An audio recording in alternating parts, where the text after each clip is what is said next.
All right, guys. Yesterday we worked on ways that we can make our sentences more interesting in our writing, okay? Today we're going to talk about another type of revision that we can make while writing. Today we're going to think about how our main characters speak in our fantasy stories. Okay, what do they say? How do they say it? Okay, remember to try and think about your characters as real people. Think about the details of how they talk, their voice, their cadence. Do they speak in slang? Do they have a dialect? Do they have an accent? Okay, we have to kind of plan for and revise for details in dialogue to make our characters unique, to make them feel like real people. Okay, creating real characters. Each of the characters in your story should have a distinct voice, a clear, different, distinct voice. The reader should know and be able to tell who said what without necessarily dialogue tags because they get to know them as people. So they're like, oh, that really sounds like something so-and-so would say. Some way to do this, sometimes when you do this, it helps to think about your characters as people, okay? Would your character speak in short clipped sentences? Do they use slang? Or is there a phrase that's very distinct to them? Do they have a specific slang that they tend to use?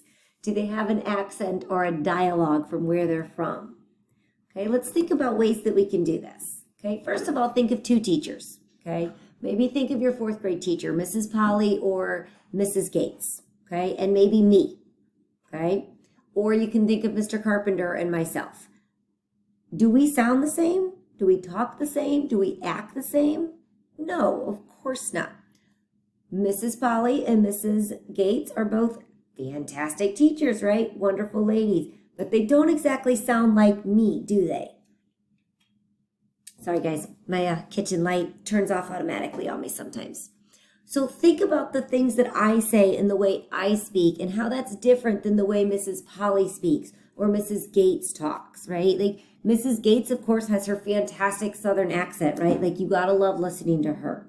Mrs. Polly has other things that are very distinct to her. I have distinct characteristics, distinct tone, right? I mean, we all know that if you're in Mrs. Gates' class, it's going to be a lot quieter when she's up front than when when I'm in front of the class, right? That's just a difference in our personality, okay? So think about that when you're trying to design your characters. Maybe it might help when you're thinking about your characters to actually picture a real person, mimic them after somebody you know. Okay, make sure they have different characteristics, different personalities. And it's easier to do this, like I said, when you start thinking about people that you know. So today, what you're going to do, I've got some music here you can listen to while you're writing. You are going to work on your fantasy stories. I want you to look for dialogue and personality in your main character. We've talked before that the beginning of our story and our rising action should be about 40 to 45% of our stories. Make sure you're including enough detail without telling your readers unneeded or unnecessary information, right?